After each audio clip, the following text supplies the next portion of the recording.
बच्चों, हम लोग शब्द की परिभाषा और शब्द किसे कहते हैं इसके बारे में पिछले वीडियो में पढ़ चुके हैं। हम लोग क्या पढ़े? आज पढ़ेंगे शब्दों का वर्गीकरण। क्या पढ़ेंगे बच्चों? शब्दों का वर्गीकरण। शब्दों का वर्गीकरण मैंने आपको बताया था कि शब्दों का वर्गीकरण 4 आधारों पर किया जाता है। कितने आधारों पर? 4 आधारों पर किया जाता है। पहला उत्पत्ति के आधार पर, अर्थ के आधार पर, प्रयोग के आधार पर, बनावट के आधार पर। उत्पत्ति के आधार पर कितने भेद होते हैं ये पिछले वीडियो में हम लोग चर्चा कर चुके हैं।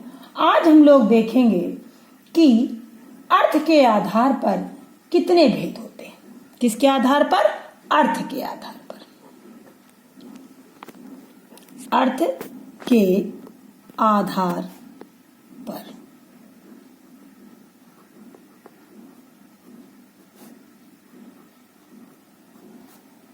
हम आपको दोबारा भेद नहीं बता रहे हैं शब्दों के, क्योंकि शब्दों के 4 भेद के बारे में पिछले वीडियो में बता चुके हैं। उत्पत्ति के आधार पर भी बता चुके हैं। आज हम उसके आगे शुरू कर रहे हैं अर्थ के आधार पर। बच्चों, अर्थ के आधार पर शब्दों के 2 भेद होते हैं। कितने भेद होते हैं बच्चों? अर्थ के आधार पर शब्दों के 2 भेद होते हैं। अर्थ के आधार पर शब्दों के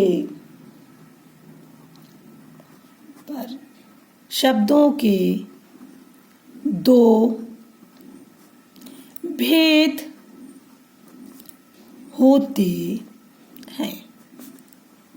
यहां तक आपको समझ में आ गया? शब्दों के आधार, अर्थ के आधार पर शब्दों के 2 भेद होते हैं। अब कौन कौन से होते हैं ये देखेंगे। पहला है बच्चों सार्थक शब्द और दूसरा है निरर्थक शब्द। अर्थ के आधार पर शब्दों के 2 भेद होते हैं, सार्थक और निरर्थक। सार्थक का मतलब बच्चों जानते हैं, जिन शब्दों का कोई ना कोई अर्थ अवश्य होता है, ऐसे शब्दों को सार्थक शब्द कहते हैं। और जिन शब्दों का कोई अर्थ नहीं होता उन्हें निरर्थक शब्द कहते हैं। सार्थक शब्द जैसे है पानी, खाना, स्कूल, इन सब शब्दों का कोई ना कोई सार्थक अर्थ है, इसलिए सार्थक शब्द कहलाते हैं। निरर्थक शब्द जैसे वाणी, घाना, स्कूल आदि, ये कैसे शब्द हैं? निरर्थक शब्द। बच्चों, अब आपको बता रहे हैं कि सार्थक शब्दों के भी 4 भेद होते हैं। कितने भेद होते हैं बच्चों? अर्थ के आधार पर पहले देखें सार्थक और निरर्थक। सार्थक शब्द, दूसरा है निरर्थक शब्द। ठीक है बच्चों ना, हमने आपको बताया कौन से सार्थक है और कौन से निरर्थक। जिन शब्दों का उचित अर्थ निकले वे सार्थक हैं, जिन शब्दों का कोई सही अर्थ ना निकले वो निरर्थक शब्द कहलाते हैं।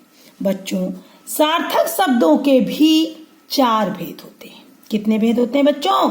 सार्थक शब्दों के 4 भेद होते हैं। ये आप लोग ध्यान रखिएगा। पहला है एकार्थी शब्द। कौन सा है बच्चों? एकार्थी। नाम शब्द का उच्चारण करने से ही समझ में आ रहा है। एकार्थी का मतलब एक। एकार्थी का मतलब क्या है? एक अर्थ वाला। एकार्थी शब्द। ठीक है ना? यहां तक आपको क्लियर हो गया? सार्थक शब्दों का पहला भेद कौन सा है? एकार्थी। दूसरा है बच्चों अनेकार्थी। अनेकार्थी शब्द का उच्चारण करने से ही हमको समझ में आ रहा है अनेक, जिसके एक शब्द के कई अर्थ हों, उसको क्या कहते हैं बच्चों? अनेकार्थी शब्द। समझ में आ रहा है ना? अनेकार्थी शब्द। एक शब्द के कई अर्थ निकलते हैं, ऐसे शब्दों को बच्चों अनेकार्थी शब्द कहते हैं। अब आपका तीसरा है पर्यायवाची शब्द या समानार्थी शब्द। समान अर्थ वाले, जिसमें एक ही शब्द के कई समान अर्थ, शब्द अलग अलग होते हैं लेकिन सबका अर्थ क्या होता है? एक होता है। मतलब शब्द तो आपको अलग अलग दिखाई पड़ेंगे, लेकिन मतलब सबका एक हो, ऐसे शब्दों को पर्यायवाची या समानार्थी शब्द कहते हैं। यहाँ तक आपको क्लियर हो गया बच्चों? समानार्थी भी कहते हैं और पर्यायवाची भी कहते हैं। ठीक है, ये आपको हम सार्थक शब्दों के भेद बता रहे हैं बच्चों। ठीक है ना। अब चौथा है आपका विपरीत या विलोम शब्द। आपने विलोम शब्द सुना होगा या विपरीत भी सुना होगा। विलोम शब्द एक दूसरे से उल्टा अर्थ देने वाले, जैसे आज का कल, यानी विपरीत अर्थ देने वाले शब्दों को बच्चों विलोम शब्द कहते हैं। जहां तक समझ में आ गया सार्थक शब्द का मतलब और निरर्थक शब्दों का मतलब, यहां तक आपको क्लियर हो गया। अब हम लोग बच्चों आते हैं प्रयोग के आधार पर। पहला दूसरा आपका था अर्थ के आधार पर, अब आपका तीसरा है प्रयोग के आधार पर। क्योंकि चारों भेद में पहला जो भेद है उसको हम पहले वीडियो में चर्चा कर चुके हैं, इसलिए हम दूसरे भेद के बारे में आगे चर्चा कर रहे हैं, प्रयोग के आधार पर। ठीक है ना बच्चों? प्रयोग के आधार पर शब्दों के कितने भेद होते हैं बच्चों? 2। कितने होते हैं? 2। प्रयोग के आधार पर, प्रयोग के आधार पर शब्दों के 2 भेद होते हैं। शब्दों के कितने भेद होते हैं? शब्दों के 2 भेद होते हैं। पहला अर्थ के आधार पर था, उसके भी 2 भेद थे, लेकिन सार्थक शब्द के 4 भेद होते हैं, ये मैंने बताया। अब प्रयोग के आधार पर शब्दों के 2 भेद होते हैं। अब कौन कौन से हैं ये जानेंगे कि प्रयोग के आधार पर कौन कौन से हैं। पहला है विकारी।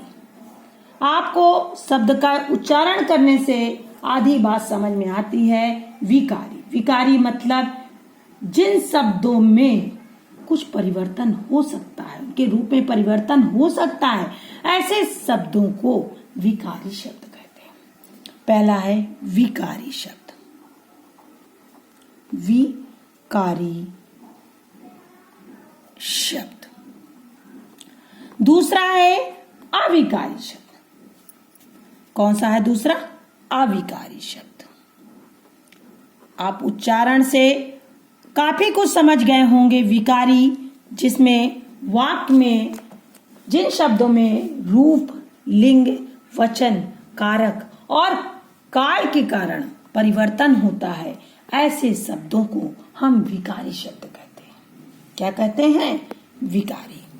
अविकारी जिसमें लिंग, वचन, काल के कारण परिवर्तन नहीं होता है बच्चों। अब आप ये समझिए कि विकारी शब्द कितने प्रकार के होते हैं बच्चों? विकारी शब्द भी 4 प्रकार के होते हैं। विकारी शब्द कितने प्रकार के होते हैं? 4 प्रकार के, जिसमें वाक्य में शब्द, लिंग, वचन, काल के कारण परिवर्तन होता है। ऐसे कौन से शब्द हैं, वो कौन से प्रकार हैं? विकारी शब्द के 4 प्रकार हैं। पहला है संज्ञा। क्या है? संज्ञा। संज्ञा यानी अगर कर्ता परिवर्तित होगा तो वाक्य में कुछ ना कुछ परिवर्तन होगा, संज्ञा। दूसरा है सर्वनाम शब्द। ये विकारी के हम आपको भेद बता रहे हैं। सर्वनाम शब्द, संज्ञा शब्द। अब आपका तीसरा है विशेषण शब्द। कौन सा शब्द? विशेषण शब्द। ठीक है ना? विशेषण शब्द। अब आपका है चौथा कौन सा है? क्रिया शब्द।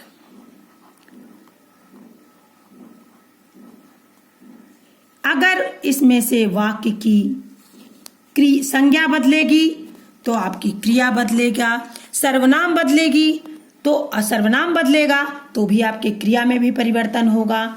इन अगर चारों में से कोई भी शब्द में परिवर्तन होता है तो वाक्य की क्रिया और कर्ता में भी परिवर्तन होता है।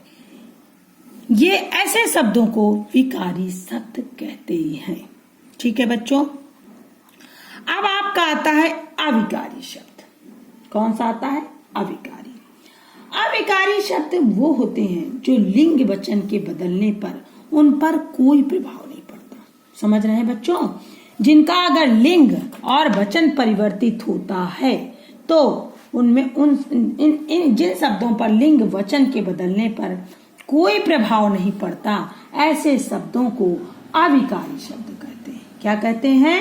अविकारी। जिन शब्दों के रूप में लिंग वचन कारक और काल के कारण कोई परिवर्तन नहीं होता, ऐसे शब्दों को अविकारी अव्यय मतलब जिनको किसी प्रकार परिवर्तित। अव्यय का मतलब क्या होता है? व्यय का मतलब होता है ना खर्च करना, व्यय का मतलब होता है खर्च करना। ये बात समझ लीजिए कि जिसमें किसी प्रकार का परिवर्तन नहीं होता, ऐसे शब्दों को अविकारी शब्द कहते हैं। ये अविकारी शब्द भी 4 प्रकार के होते हैं। कितने होते हैं? 4 प्रकार के। कौन कौन से हैं देख लीजिएगा। पहला है क्रिया विशेषण। क्या है? क्रिया विशेषण शब्द। क्रिया विशेषण शब्द। और दूसरा कौन सा है? संबंध बोधक। अब आपको लग रहा होगा क्रिया विशेषण शब्द कौन से हैं? अभी मैं आपको बताती हूं कौन से हैं। क्रिया विशेषण शब्द हैं जैसे अब।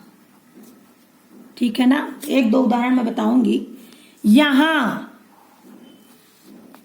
अचानक। ठीक है ना? ऐसे शब्दों के वाक्य में आने पर इनका कर्ता क्रिया किसी में कोई प्रभाव नहीं पड़ता है। समझ में आ रहा? संबंध बोधक कौन से हैं? जो वाक्य में 2 वाक्यों को बीच में जोड़ने का काम करते हैं, ऐसे वाक्यों को संबंध बोधक कहते हैं। कौन से हैं इनको भी आप देख लें। संबंध बोधक। संबंध बोधक शब्द कौन से हैं देखें। के पीछे, के आगे, के बाहर, के पास, ऐसे शब्दों को हम क्या कहते हैं? संबंध बोधक शब्द कहते हैं। समझ में आ रहा बच्चों? के पीछे, के आगे। ठीक है? ये कौन से शब्द हैं? संबंध बोधक, जो 2 वाक्यों को बीच में जोड़ने का काम करते हैं। समुच्चय बोधक कौन से हैं? अब तीसरा, ये अविकारी शब्द हैं, 4 प्रकार के होते हैं। समुच्चय बोधक, समुच्चय बोधक। ठीक है? अब समुच्चय बोधक कौन कौन से हैं देखें।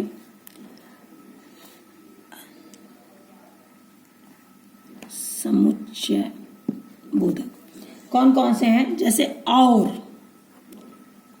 कौन से हैं? और, अथवा, ये आपका और है, या, किंतु। ये आपके कौन से शब्द हैं बच्चों? समुच्चय बोधक। समझ में आ रहा है ना? यहां तक आपको समझ में आ गया। विस्मयादि बोधक तो जानते होंगे। चौथा है आपका अविकारी शब्द विस्मयादि बोधक। इसमें यहां पर जगह नहीं है, स्पेस नहीं है, इसलिए हम यहां पे राइट कर देते हैं। चौथा है आपका विस्मयादि बोधक। कौन सा है इसका भेद? चौथा, विस्मयादि बोधक, यानी कि आश्चर्यचकित, आश्चर्य सूचक शब्द विस्मयादि बोधक। अब इसमें कौन कौन से शब्द आते हैं ये देख लें हम जरा सा। जैसे अरे, ये विस्मयादि बोधक चिन्ह का प्रयोग करेंगे। वाह, और भी इसी तरह के हैं, जैसे शाबाश आदि। संज्ञा शब्द कौन कौन से हैं? बालक। सर्वनाम शब्द कौन कौन से हैं? मैं, तुम, हम। जो संज्ञा के स्थान पर प्रयोग होते हैं ऐसे शब्दों को सर्वनाम। विशेषण जैसे अच्छा, सुंदर, ये हमारे विशेषण शब्द है। समझ में आ रहा है ना बच्चों? अच्छा, सुंदर, ये विशेषण शब्द है। क्रिया जैसे जाना, आना, उठना, खाना, ये सब क्या है? क्रिया। जैसे बैठ, जा, आ, ये सब क्या है? क्रिया। समझ में आ गया? प्रयोग के आधार पर शब्दों को दो भेद होते हैं, विकारी शब्द, अविकारी शब्द। विकारी शब्द के अंतर्गत कौन कौन से शब्द आते हैं? संज्ञा शब्द, सर्वनाम शब्द, विशेषण शब्द, क्रिया शब्द। और संज्ञा शब्द के अंदर कौन से शब्द आते हैं? बालक, अध्यापक, गाय, ये सब संज्ञा शब्द है। सर्वनाम शब्द मैं, तुम, हम। विशेषण अच्छा, सुंदर, मीठा। क्रिया शब्द बैठा, बैठ, जा, आ। ठीक है बच्चों। अविकारी शब्द में कौन कौन से होते हैं? क्रिया विशेषण शब्द, संबंध बोधक शब्द, समुच्चय बोधक शब्द, विस्मयादि बोधक शब्द। क्रिया विशेषण शब्द कौन कौन से हैं? अब, यहाँ, अचानक, इतना, ये सारे शब्द क्रिया विशेषण शब्द हैं। संबंध बोधक कौन कौन से हैं? के पीछे, के आगे, समुच्चय बोधक और, अथवा, किंतु। विस्मयादि बोधक के अंतर्गत कौन से शब्द आते हैं? अरे, वाह। लेकिन आपको ध्यान रहे, अरे वाह शब्द लिखकर ही नहीं छोड़ देना, उसके आगे विस्मयादि बोधक चिन्ह जरूर लगाना है। ठीक है बच्चों। अब हमारा दो तो क्लियर हो गए। अब कौन सा आपको बचा बच्चों? अब बचा हमारा लास्ट है बनावट के आधार पर। कौन सा बचा आपको वर्गीकरण? बनावट के आधार पर कौन सा है ये देखेंगे। बनावट के आधार पर बच्चों शब्दों को हम तीन भागों में बांट सकते हैं। कितने आधार पर? 3 आधार पर। पहला कौन सा है? बनावट के आधार पर शब्दों के 3 प्रकार होते हैं या 3 भेद होते हैं। बनावट के आधार पर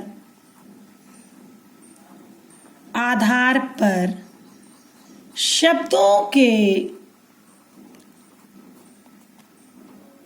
3 भेद होते हैं। कितने भेद होते हैं बच्चों? 3। अब 3 भेद कौन कौन से हैं देखेंगे। रूढ़ शब्द, पहला कौन सा है? रूढ़ शब्द। ठीक है बच्चों। दूसरा कौन सा है? यौगिक शब्द। यौगिक शब्द, दूसरा यौगिक शब्द। तीसरा है योग रूढ़ शब्द। तीसरा कौन सा है? योग रूढ़ शब्द। अब सबके बारे में देखेंगे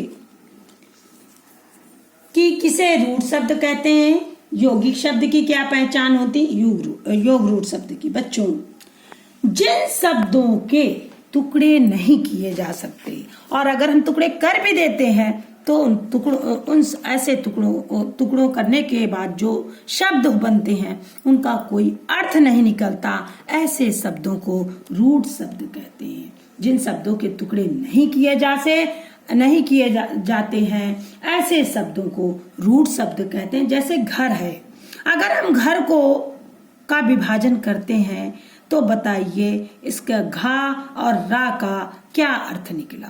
कुछ निकल रहा है? कोई नहीं निकल रहा। तो ऐसे शब्दों के अगर हम जबरदस्ती टुकड़े करते भी हैं तो इनका कोई अर्थ नहीं निकलता, तो ऐसे शब्दों को रूढ़ शब्द कहते हैं। जिन शब्दों के टुकड़े नहीं किए जा सकते ऐसे शब्दों को बच्चों हम क्या कहते हैं? रूढ़ शब्द कहते हैं। अब यौगिक शब्द में आइए। 2 शब्दों के योग से जो सार्थक शब्द बनते हैं, शब्द कितने होते हैं? 2, और उनके जोड़ने से जब कोई सार्थक शब्द यानी कि जिसका कोई अर्थ निकले ऐसे शब्द बनते हैं उनको हम यौगिक शब्द कहते हैं। क्या कहते हैं बच्चों? यौगिक शब्द। जैसे आप एक देख लीजिए, चिड़िया घर। चिड़िया तो आप बच्चों जानते होंगे ना, चिड़िया एक पक्षी है।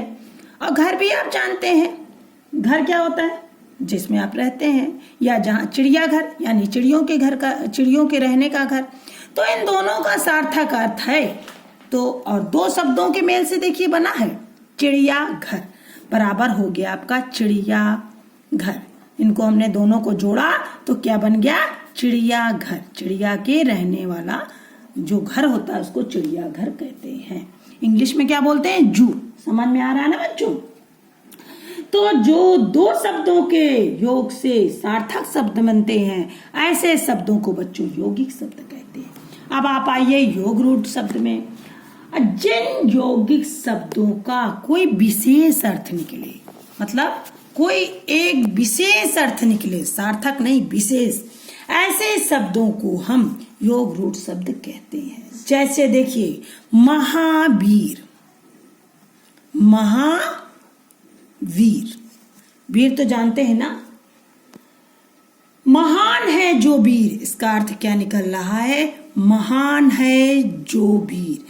महान है जो वीर, इसका विशेष अर्थ निकल रहा है। देखिए, महान है जो वीर। कौन है महान और कौन वीर है, दोनों चीज कौन है, किसके पास है, अर्थात हनुमान। कौन है, अर्थात हनुमान। महान है जो वीर, इसका एक विशेष अर्थ निकल रहा है। कौन है महान, हनुमान जी, जो महान भी हैं और वीर भी हैं। ये विशेष जिसका अर्थ निकलता है, ऐसे शब्दों को योग रूढ़ शब्द कहते हैं। धन्यवाद।